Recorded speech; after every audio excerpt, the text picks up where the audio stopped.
Wow, y'all look sharp. Good afternoon. We're here today to focus on a recent operation that the Okaloosa County Sheriff's Office did over the last 2 weeks. This operation involved an ICAC, Internet Crimes Against Children operation, trying to target individuals that are soliciting minors for sex online using social media platforms. There's two of our members of our teams, Sergeant Joe Gordon, as well as Investigator Dustin Rice, that were actual chatters that chat with these individuals that believe that they are talking to minors. You know, what's interesting about this is something that's been passionate and part of my initiative that I wanted to start when I first took office. I know we mentioned this last year in Operation Night Owl. I think we arrested 22 total at the end of the day on that particular operation. You know, law enforcement is proactive and it's reactive. And oftentimes, if we're under-resourced, undermanned in a certain area, we're reactive. And this is an area that I wanted to increase and be be more proactive because of the critical need for it. And I'll explain that in just a second.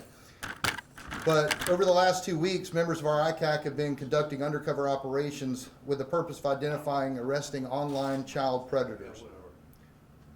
Child predators commonly seek young children using online social media platforms for the purpose of engaging in sexual acts with these minors. Important to point out, this type of operation was conducted just a couple of weeks ago in Walton County, and they arrested 12 individuals in that operation. And we, on this particular operation, we named Operation Peekaboo. We arrested 10 individuals so far, and we have approximately 10 or 15 additional charges pending on other offenders that solicited undercover offers or undercover officers that they believe to be minors. And what happens is we get, as you can see on the board, the original individuals, the 10 that we arrested that are showcased on this to the right here on the screen. These others will be, we may not have had the probable cause or the enough information to be able to go forward with charges at that immediate time that we close the operation, but we do a lot of cleanup afterwards to be able to build the case to get the rest of them. That's what we did last time, and that's what we'll do on this particular one.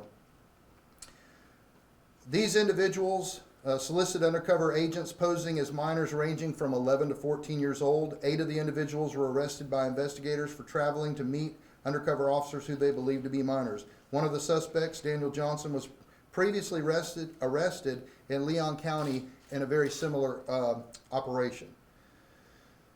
Some of the suspects arrested in this operation traveled from out of town. I think the furthest was Alabama, is that right? Or do you know where the... We had one that traveled from Milton. Milton, okay. Milton, Florida. That was the furthest, but they're all locals.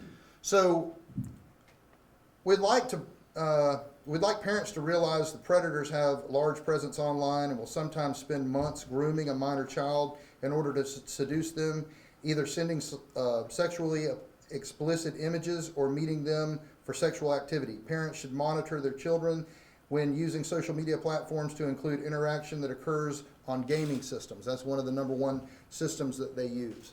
So as you can see, these 10 here were all involved in the operation and all traveled to meet minors and subsequently were arrested. So I'll be glad to answer any questions. This is something, again, that we're going to continue to be proactive. And the sad thing is, I've already mentioned Walton County did this a couple of weeks ago and arrested 10. Arrested 12, excuse me. We arrested 10, likely 10 to 15 additional offenders are going to be charged. And we could do this over and over and over again. It's a manpower intensive operation. It takes a lot of people on board. These 2 officers here are certainly not the only 2 that were involved in this. There's a 3-day operation? 3-day operation that spanned over a weekend and then going on into the... We would have put this out a little bit ago, but we were still trying to get the final ones that we knew were traveling to get to try and meet minors. So anybody have any questions? Sheriff John Rapolo, Hey, John. Channel 3 News. Thanks for having us today. These 10 individuals, what you say one was the farthest away was from Milton. Where roughly were the other ones? Were they from Okaloosa County or all over the Panhandle? All over the Panhandle. We had one from Escambia, a couple from Santa Rosa, one from Bay County, one from Walton County, and I believe the rest were all from Okaloosa County. So Bay County, Okaloosa, Yeah, all over from Walton County. I'm sorry, from Bay County all the way over to Escambia County. wow. So basically all of Northwest Florida they've traveled from. But John, to be honest, we've had them travel as far as from Michigan. We've arrested them at the airport that have flown in here to meet a minor. Yeah, and I don't know if the investigators can speak to the fact that they could do this all day long and just keep on catching these predators. It's an ongoing problem. I guess you guys would love to do this 24/7. I guess you don't have the manpower for it or the time, I assume, right? Well, You just- they're working all the time with ICAC. It's a nonstop, we have a division called ICAC. And we work with cyber crimes all day, all night. Putting an operation like this on is something that is so manpower intensive, we can't do it continually. But we are still getting, we get tips constantly. We're arresting people constantly. But putting an actual operation like this on is something that we do periodically. And we would like to do it more often, John. Now, these are the ones who traveled. They actually took that extra step to travel, which is how you can make those arrests, I guess fairly easily, right? Yes, sir. So these guys traveled to Okaloosa County thinking that they were going to meet a young male or a young female, or was it just all both? Both, yes, sir. You said that Daryl Johnson was already arrested in Leon County. How did he get back out? It's a good question. I guess we would have to check with the status of his probation or his release conditions. Oftentimes with COVID and everything else, there's unprecedented release conditions, and I can't speak to that. I don't know what his terms were and how long ago the arrest was. Do you have an idea? I believe that I don't recall. And So- where was he arrested prior? Leon County, Tallahassee. County, okay. And that's Daniel Johnson. Yes, but I don't know where Daniel is from, if he traveled to Leon County or if he was in Leon County and was just happened to be there and caught, but he was caught in an operation in that county. Obviously, he was out, Chris, to your point, which is unfortunate. And we got him again. Hopefully, he'll stay behind bars. So how much does it cost to run one of these operations, and how much is there a dollar amount or something that could be given to you guys from the county or other agencies in order to fund something like this more frequently? Well, we're funded like anything else through our general fund, and our fund pays their salaries. And our salaries are basically the cost of manpower, labor-intensive operations. We have equipment. We have specialized equipment for this specific function. It's very expensive, and we have purchased new equipment through the years. And really, it's more about trying to put more personnel. We've added personnel to that unit because, again, with law enforcement, you fight crime two ways: persons and money. And so we had to put more people to it, which costs more money. To put a dollar figure on it would be hard. You would have to come up with their hourly average rate and then do it times 3 days, because it was hours and hours of the operation times. How many folks did you have working on this operation? All in all, it was about 16 people. So 16 people and 3 days. So June's not that far away as we start to prepare for the county's budget session. Are you going to be asking for more money to do stuff like this? Yeah, that we have obviously priorities. The county commission was gracious enough to accept me adding a position in that. We did some realignment, but they knew that this was one of my priorities. Some of the commissioners and I discussed it in person about the initiative. All of them were supportive of us growing this particular unit.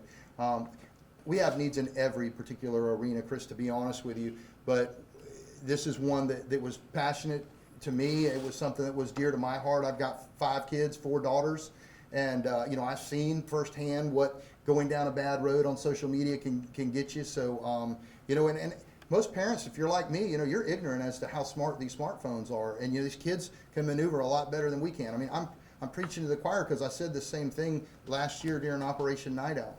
When we did this in the latter part of the year last year. But here we are again with another operation, with yet another screen full of folks. Sheriff Kimber with News Hey. 5. I have a question. With 16 officers on this certain operation, obviously you're messaging these predators, you're baiting them in a way to get them to respond and get down here. How many messages, what is the conversation like to get them on the hook here? Like can you talk me through that certain situation? These are the professionals, I would have to say, let Sergeant Joe Gordon or Absolutely. Dustin. Honestly, the conversations are very much. Could you go to the mic? I'm so sorry. Yes, I'm sorry. The conversations are very much led by the suspects that you see up on the screen. They're the ones that lead the conversations on, and the investigators just chat with them and let the conversation be led by the suspects on the screen. Would you say it takes very long, or is it pretty, like, you know what you're looking for? We know what we're looking for, and so it really varies. It can be weeks long, months long conversations sometimes. Sometimes it can just be an hour, 2 hour long conversation, but it just depends on what the suspect does in the conversation. And maybe a better question for the sheriff, would there be a way you could talk to the kids to avoid certain language, certain ways to interact with people? Is that a tip for parents out there? We've actually done that. Our team, our ICAC team, I've been a part of it before I was the sheriff. We would go out to the youth village. We would go out with the Children's Advocacy Center. We worked in conjunction with those folks. I don't have the knowledge to do it, but our team certainly does be able to explain. And it was interesting to me. I mean, I learned a lot that night about Live 360 and how you can be able to track your kids. They don't like it, but I can tell you that's what we do at the Aiden House. And there's all kinds of ways to get in front of it and trying to at least start getting in, at least on their playing field, and learn a little bit about this technology that is overwhelming for somebody my age, frankly. But these children are incredibly talented with this. And then, so what does that mean? They're susceptible to it. And these people don't stop at anything, I mean, you can pretend to be, they will pretend to be a child at first. Oftentimes they will pretend to be a child, and oftentimes our children say their best friend is this person, and I have found that, hold on, you haven't even met this person. Well, they met online, and they don't even know that they're real. So there's a real dangers out there that, I've had to have these same conversations with my own children, but, and then they find out when it's too late. They think they're sending a picture that they might get talked into or coerced into by somebody they think is their peer or their age, and the next thing you know, now they're saying, we're going to tell your mom and daddy, or we're going to do this, and now they're gone down a road that they feel they can't come back from. I mean, Channel 3, I believe, just did a story on this not too long ago with a young lady, and how she was subject to being extorted by an individual about pictures. What is the age range of these suspects, and what charges will they be facing? I don't have the age I range. believe the oldest was 69 years old, and the youngest was in his younger 20s. I don't know. So 20s to 69, roughly. And the charges are going to range from, what do you? So you have charges that range from attempted sexual assault, traveling to meet a minor, solicitation of a minor, and use of a two-way communication device to commit a felony. Sheriff, the press release says the investigation was for 2 weeks. Was that just setting up the operation? The actual operation was 3 days, right? Yeah, we had to delay we wanted to come out with this last week, but yeah, it's over the last 2 weeks because we've done some cleanup, and we're not quite done with that because, like I said, we estimate that we're going to have 10 or 15 more arrests out of this if we can build the case on them. But yeah, the actual operation of the chatting, if I'm correct, is 3 days. But now if they pick it back up, John, and they reach out to us, I mean, we're going to follow up with that. Now, the 15 that you talked, the 10 to 15 that could possibly face additional charges, those are the ones that didn't travel here, but they did do everything else by sending pictures. That's breaking the law, Yes, right? sir. If you exchange these pictures with minors, those are felonies, right? So is that what you're talking about with those 10 to 15? Because they didn't travel, right? The 10 to 15 that are facing additional charges. They may not be able to get the attempted sexual contact with a minor, but they may be able to get the other charges, sending illicit pictures or receiving child pornography or whatever the case may be. Can you talk to the horror of this? That you could do this every day and you'd get some of these suspects. What do parents need to know?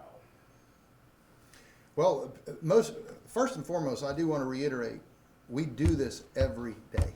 And I mean, and I'm not saying, but I just want it to be clear that we have operations and we have day-to-day operations. This is an actual separate operation, but we do this every day. Our ICAC guys, and I'm looking at them in the background, they are an amazing team. Men and women from ICAC that are in the back of this room, they do this on a regular basis all day, every day. But these operations, these one-off operations, yes, we could do these more frequently. We will continue to try and do more frequently. And to answer the second part of your question, John, is to try and get educated if you're a parent. Get educated on the dangers of social media and try and put some systems in place. There are plenty of protections out there. You just got to research them. Or you can call the sheriff's office, call us, and we'll be glad to go over them. Our ICAC team will tell you some of the things that are out there that will help parents try and get in front of this so that their children don't run down a bad road. I mean, what might start out as an innocent game on I don't know, YouTube or one of those, next thing you know, they're running down a road talking to an adult that they think that's a child. So these 10 to 15, do you think you're gonna make arrests? Because they're the ones that didn't travel, right? Correct, yeah. We have leads that we're trying to work on to try to identify these people and to further the case. And assuming that we will identify them, you know, we will make the arrest. And you met them in a public place, in a park, in a parking lot, so there was no danger to the public, right? Correct.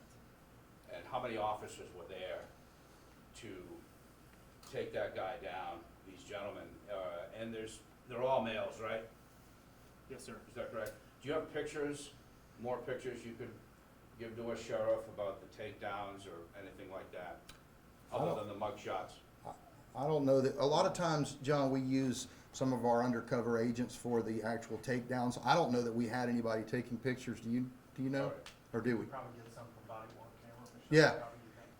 Okay. Yeah, as long as it's someone that we don't have in an undercover capacity, then we could be glad to share the, I mean, we get some of those videos to Michelle. Right, we don't share video prior to prosecution, but we could take some Snapshots of it.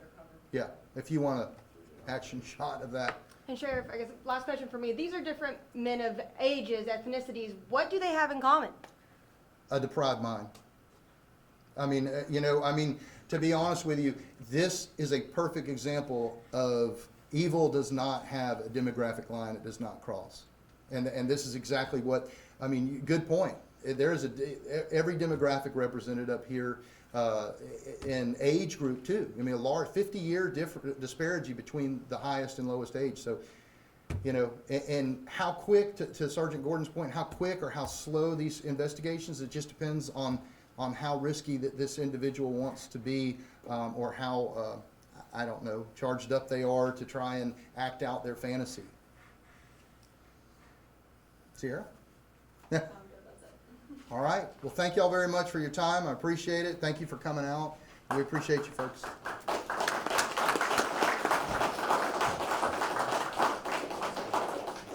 should have said kick in my YouTube. I saw them laughing at me back there. I don't know. Pressure was on. Yeah. Thank you, guys. Thank you. Thank you.